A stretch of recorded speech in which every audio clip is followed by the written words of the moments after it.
Good morning class. Good morning sir. चलो भाई chapter 1 complete हो चुका है क्लास 12 फिजिक्स का। आज हम लोग स्टार्ट करेंगे चैप्टर नंबर सेकंड। ठीक है, तो चैप्टर नंबर सेकंड में आने से पहले मैं ये बता दूं, ठीक, कि जो आप चैप्टर नंबर 1 पे किए थे, क्या क्या किए थे हम लोग। चार्जेस के बारे में देखे थे, थोड़ा रिकॉल कीजिए क्या क्या पढ़े थे उसमें। चार्ज, पहले दोनों हाथों को घर्षण किए, है ना। ग्लास, एबोनाइट, ऊनी, फड़, प्लास्टिक, ये सब को लाइन से देखे आप लोग। ठीक है, तो वहाँ से एक कॉन्सेप्ट आया इलेक्ट्रिसिटी की प्रोडक्शन। ठीक है, इलेक्ट्रिसिटी के प्रोडक्शन के बाद हम लोग क्या देखें, क्वांटाइजेशन ऑफ चार्ज, है ना। फिर उसके क्या कॉन्सेप्ट था, कहाँ से आया, इसको वन बाय वन करके देखें। ठीक, फिर एक बढ़िया सा टॉपिक हम लोग देखे थे, कूलॉम्स लॉ। ठीक है, 2 पॉइंट चार्ज के बीच में कूलॉम्स लॉ का बढ़िया डिस्क्रिप्शन देखिए। कूलॉम्स लॉ के बाद अब क्या देखिए उसमें, है ना, वहाँ डायरेक्ट वहाँ तो नहीं आओगे। कूलॉम्स लॉ के बाद थोड़ा जो सीक्वेंस चला वो था हमारा विद्युत विद्रोह, है ना, इलेक्ट्रिक डाइपोल और इलेक्ट्रिक डाइपोल मोमेंट, है ना। फिर उसमें सम फोर्सेस लगाएं, ठीक है। फिर उसका टॉर्क देखे, ठीक है, उसका पोटेंशियल, पोटेंशियल के बाद वर्क, वर्क के बाद फिर हमारा कॉन्सेप्ट आता है इलेक्ट्रिक फ्लक्स का। इलेक्ट्रिक फ्लक्स से पहले हम लोग एरिया, वेक्टर, क्षेत्र सदिश देखे थे। उसके बाद हम लोग जो पहले का जो हमारा कॉन्सेप्ट था, जो अक्षीय स्थिति और निरक्षीय स्थिति, जो कि आप वहाँ आपके बोर्ड के पॉइंट ऑफ व्यू से बहुत ज़्यादा इम्पोर्टेंट है, बोर्ड के पॉइंट ऑफ व्यू से।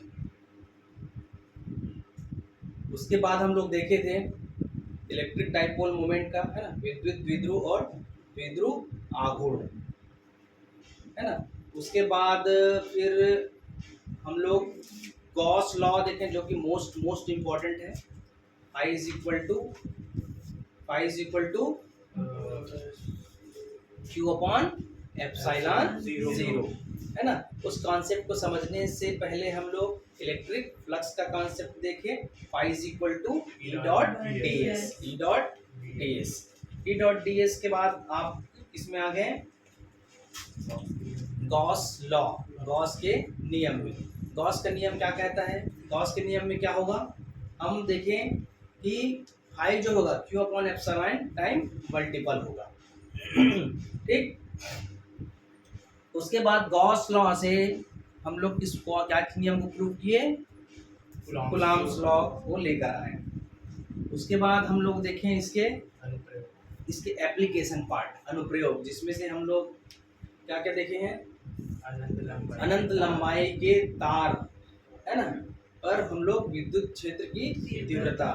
सेकंड हम लोग देखे हैं अनंत लंबाई के चादर पर विद्युत क्षेत्र की तीव्रता। फिर 2 अनंत समतल चादर, है ना, प्लेन सीट पर देखे हम लोग। देन नेक्स्ट था हमारा और लास्ट था खोखला गोला, है ना, होलो स्फेरिकल। ठीक है, तो इस टाइप से वो चैप्टर छोटा भी था और बहुत इजी था, कहना चाहिए तो बहुत इजी था। अब आप लोगों को कैसा लगा आप लोग जानोगे। ठीक है, अब हम लोग स्टार्ट करेंगे यहाँ पर चैप्टर नंबर सेकंड। पिछले वाले चैप्टर केवल 7 नंबर देगा आपको, 5 से 7 नंबर।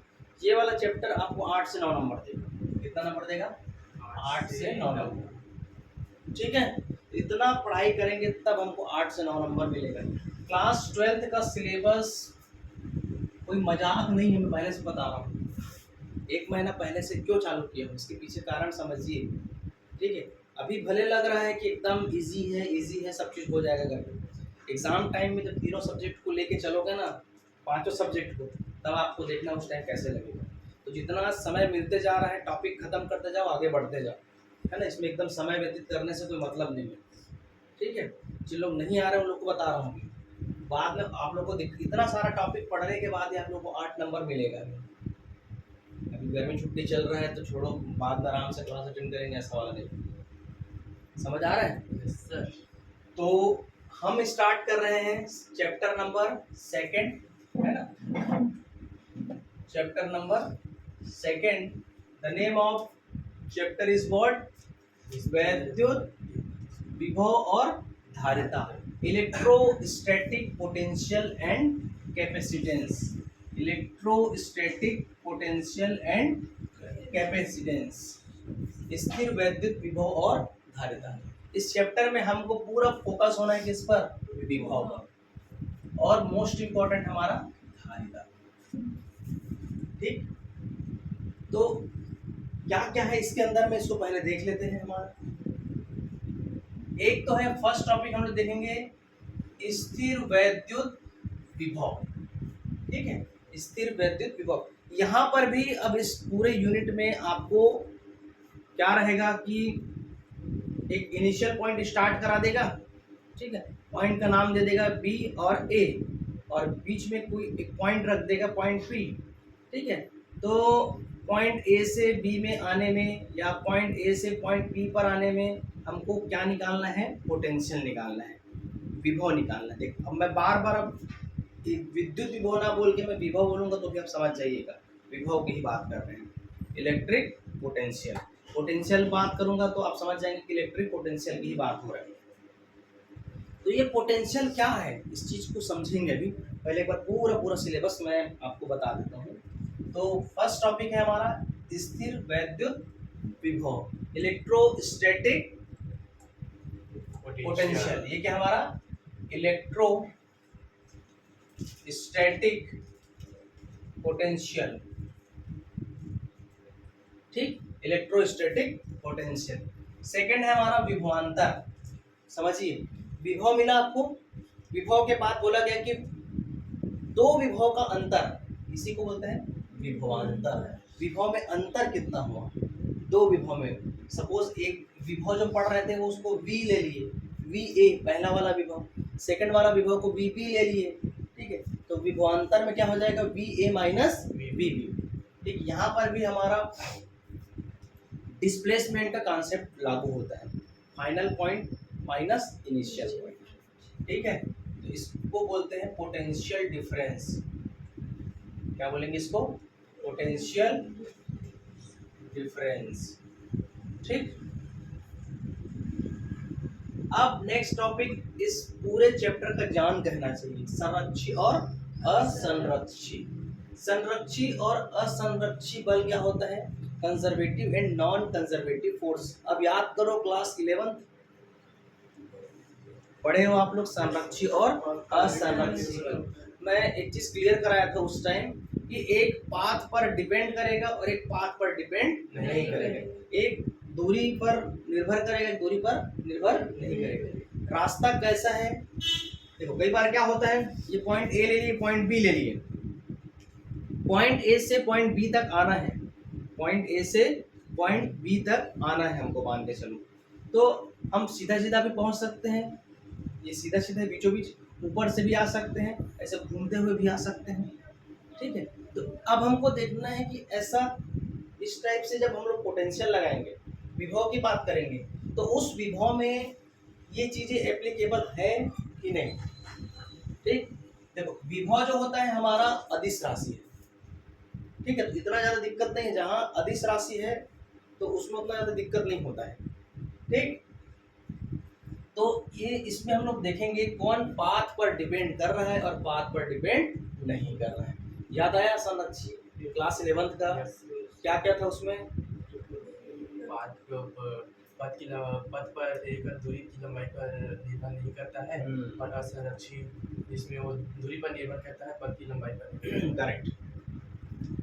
नेक्स्ट है हमारा, इसको बोलते हैं कंजर्वेटिव और non conservative, conservative force and non conservative force. ठीक है, नेक्स्ट है हमारा बिंदु आवेश के कारण किसी बिंदु पर विभव। पिछला वाला चैप्टर याद करो, सेम टॉपिक, लेकिन वहां यहाँ पर विभव है, वहां पर विद्युत क्षेत्र था, सेम टॉपिक है। अब इसको कैसे निकालते थे? याद करो फार्मूला, 1/4 पाई एप्सिलॉन 0 Q। बिंदु आवेश के कारण किसी बिंदु पर विभव, तो 1/4πε0 Q/r²। कई बार r भी लिखा रहता है, ठीक है। तो ये हमको यहाँ पर क्या निकालना है, विभव की बात करेंगे, पोटेंशियल की बात करेंगे। नेक्स्ट, आवेशों के निकाय के कारण वैद्युत विभव। पिछला वाला क्लास याद करो, एक आवेश के कारण, दो आवेश के कारण, कई आवेश के कारण, फिर आवेश का ग्रुप बनेगा, फिर उसके ग्रुप के कारण, याद आ रहा है। तो यहाँ पर सेम काम करना है हमको, आवेशों के निकाय के कारण वैद्युत विभव। क्लियर। वैद्युत द्विध्रुव के कारण किसी बिंदु पर विभव, फिर से आके देखो वैद्युत द्विध्रुव की बात हो रहा है। द्विध्रुव दैट मीन्स 2a, है ना। डाइपोल, इसका यदि हम विद्युत द्विध्रुव आघूर्ण लेंगे तो 2ql, इसको हम लोग किस से लिखते हैं, p से। याद आ रहा है, ठीक। तो यहाँ पर हम लोग इसके कारण, पोल के कारण निकालेंगे बिंदु पर विभव। मोस्ट इम्पॉर्टेंट आपके बोर्ड एग्जाम में, सम विभव पृष्ठ किसे कहते हैं, ठीक है। इक्विपोटेंशियल सरफेस, क्या बोलते हैं, इक्विपोटेंशियल सरफेस, इक्विपोटेंशियल सरफेस। सम विभव पृष्ठ मतलब एक ऐसा पृष्ठ की गणना वो करेंगे जिस पर विभव क्या रहेगा, समान रहेगा। विभव क्या रहेगा, समान रहेगा। वहां पर हमको इसका जो प्रॉपर्टी होता है, गुण भी आता है, इसका परिभाषा लिखना है, इसका डायग्राम बनाना रहता है, और इसका प्रॉपर्टीज गुण लिखना पड़ता है। इतने में आपको 5 नंबर मिलेगा। ये एक साल छोड़ के सेकंड साल हर बार आता है, ठीक है। तो समविभव पृष्ठ आपके एग्जाम के पॉइंट ऑफ व्यू से मोस्ट इम्पोर्टेंट। देन नेक्स्ट है वैद्युत क्षेत्र और विभवांतर में संबंध। विद्युत क्षेत्र पिछले वाले क्लास में पढ़े हो, ठीक। विभवांतर इसमें पढ़ोगे, विभवांतर को V से, विद्युत क्षेत्र को E से। तो ये दोनों के बीच में हमको क्या निकालना है, संबंध, ठीक। नेक्स्ट है हमारा स्थिर वैद्युत स्थितिज ऊर्जा। क्या निकालना है, स्थिर वैद्युत स्थितिज ऊर्जा। तो इसको समझाना चाहूंगा मैं। जैसे कोई ग्रेविटेशनल का कॉन्सेप्ट है, ये अर्थ है, ठीक है। अर्थ में यदि किसी वस्तु को ऊपर की ओर ले जा रहे हैं तो गुरुत्वाकर्षण के विरुद्ध आप काम कर रहे हैं, है ना। We are working opposite to the gravitational force, है ना। इसके अपोजिट काम करते हैं। तो किसी वस्तु को ऐसे उठा के बस रखे हो तो उसमें क्या होता है, स्थितिज ऊर्जा होता है। क्या होता है, स्थितिज ऊर्जा।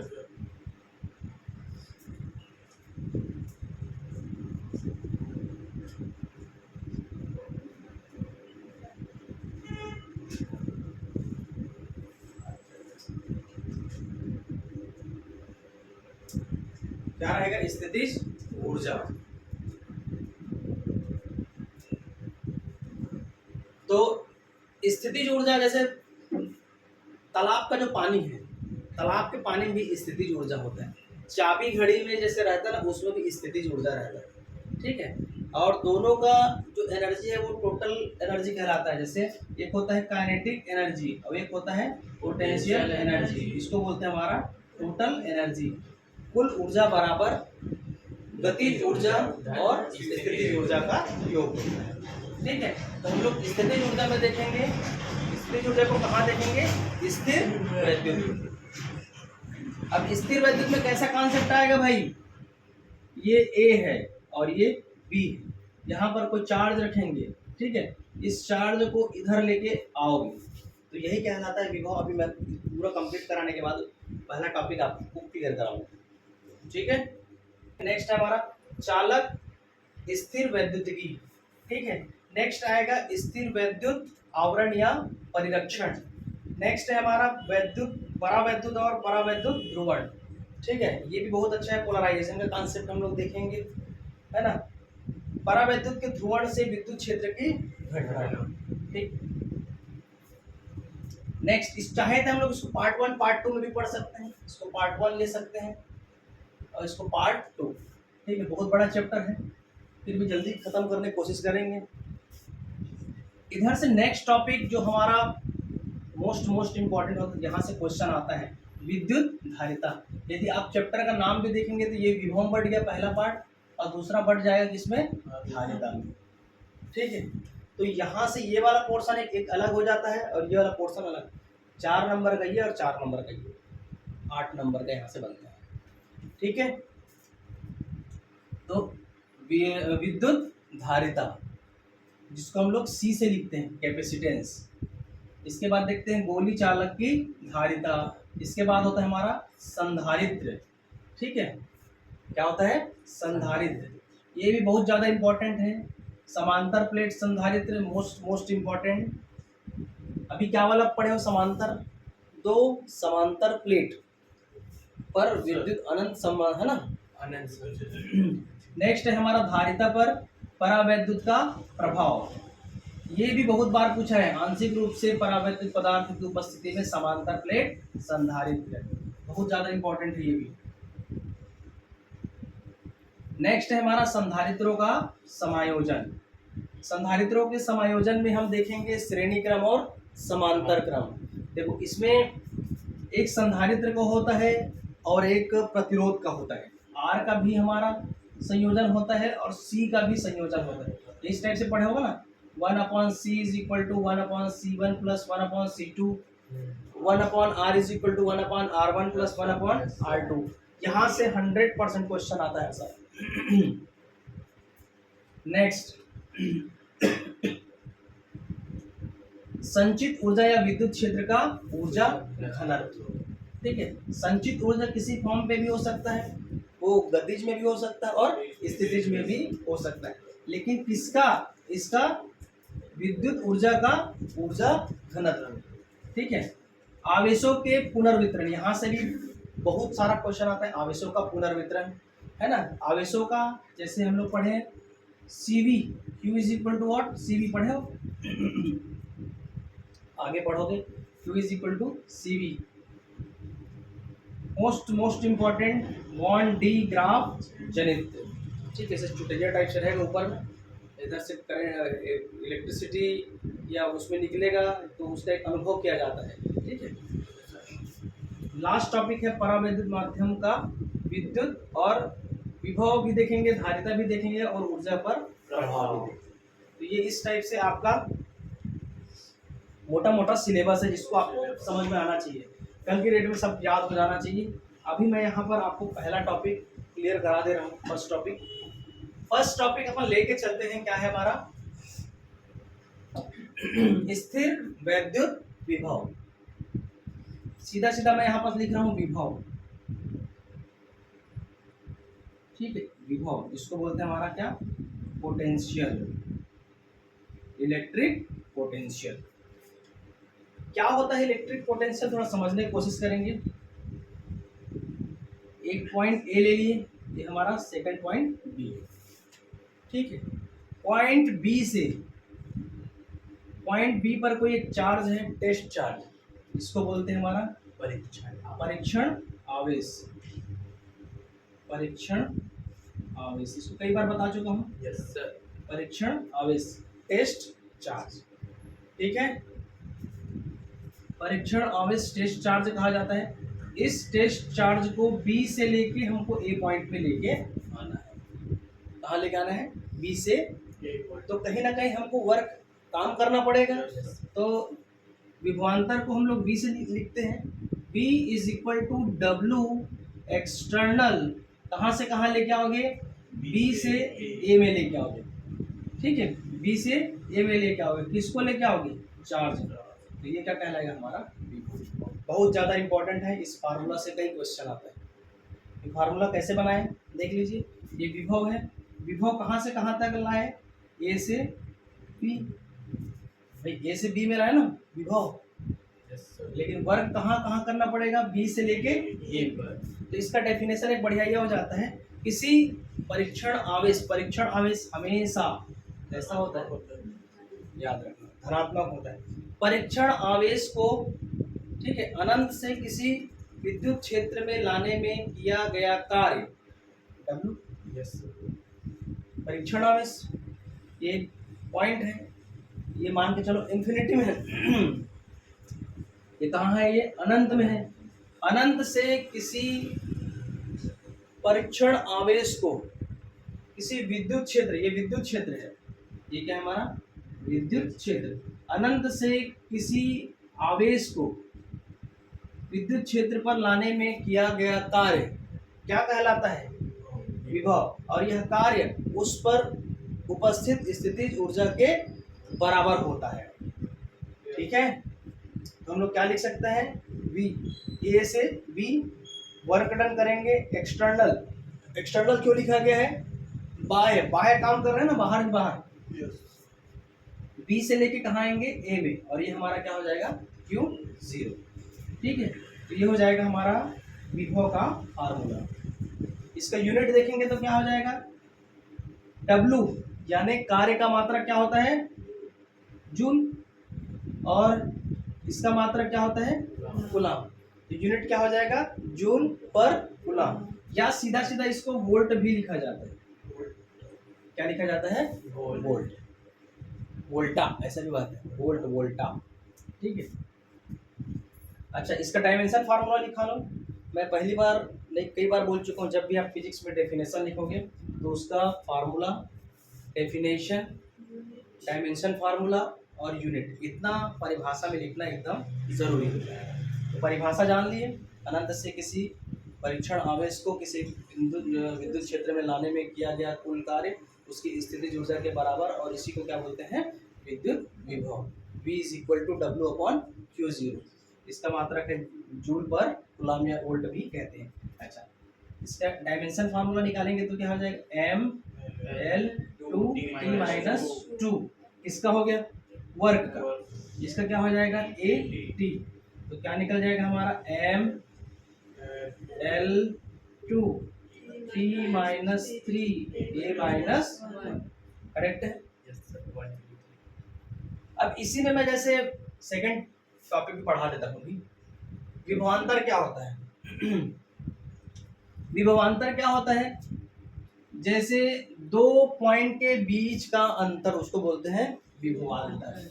एक को ले लिए VA माइनस VB।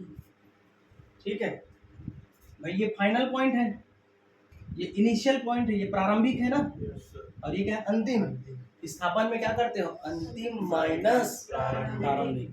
तो ये हो गया अंतिम माइनस, समझ आ रहा है? ठीक, फार्मूला आपको बाकी सेम रहेगा। W एक्सटर्नल कहाँ से कहाँ लेके आ रहे हो? B के पॉइंट को कहाँ लेके आ रहे हो? A में, किसको? Q0। तो ये क्या कहलाएगा हमारा? विभवांतर, पोटेंशियल डिफरेंस। क्लियर है? Yes sir. पोटेंशियल डिफरेंस का भी यूनिट सेम रहेगा, डायमेंशन भी सेम रहेगा, कोई ज़्यादा अंतर नहीं है ना। ये हमारे कैसी क्वांटिटी है? अदिश राशि। कैसी राशि है ये? अदिश राशि। एक चीज़ और ध्यान रखना इसमें, स्थिर वैद्युत स्थितिज ऊर्जा, स्थिर वैद्युत जो स्थितिज ऊर्जा होता है वो इनफाइनाइट में कितना होगा? 0 होगा। इनफाइनाइट में क्या होगा? 0। भाई इनफाइनाइट में कितना ऊर्जा है थोड़ी जान रहे हो, वो तो 0 ही होगा। ठीक है, जब कोई वस्तु पास में आएगा तब उसको आप अनुभव कर पाओगे ना, तो उसमें कितना ऊर्जा है, पहले इसको आपको नहीं पता होगा। आ रहे समझ में?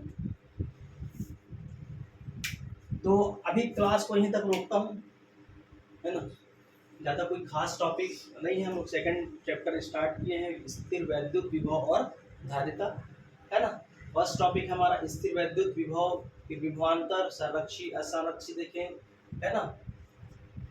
बिंदु आवेश के कारण किसी बिंदु पर विभव, टॉपिक याद होना चाहिए ताकि उस चैप्टर से इस चैप्टर में जब एग्जाम में क्वेश्चन आए तो आपको क्लियरिफिकेशन करते बने, है ना। आवेशों के निकाय के कारण विद्युत विभव कैसा हो सकता है, वैद्युत विद्युत के कारण किसी बिंदु पर विभव क्या हो सकता है, सविभव पृष्ठ क्या होता है, विद्युत क्षेत्र और विभवांतर में संबंध, स्थिर वैद्युत स्थितिज ऊर्जा, बाह्य क्षेत्र में आवेशों की वैद्युत स्थितिज ऊर्जा, चालक स्थिर वैद्युतिकी, स्थिर वैद्युत आवरण और परिरक्षण देखेंगे, परावैद्युत या परावैद्युत ध्रुवण देखेंगे, परावैद्युत ध्रुवण से विद्युत क्षेत्र की परिघटना देखेंगे, विद्युत धारिता, गोली चालक की धारिता, संधारित्र, समांतर प्लेट संधारित्र, धारिता पर वैद्युत परावैद्युत का प्रभाव, आंशिक रूप से परावैद्युत पदार्थ की उपस्थिति में समांतर प्लेट संधारित्र, संधारित्रों का समायोजन देखेंगे जिसमें श्रेणी क्रम और समांतर क्रम आएगा, संचित ऊर्जा निकालेंगे या फिर उसमें ऊर्जा घनत्व भी निकालेंगे, किसका?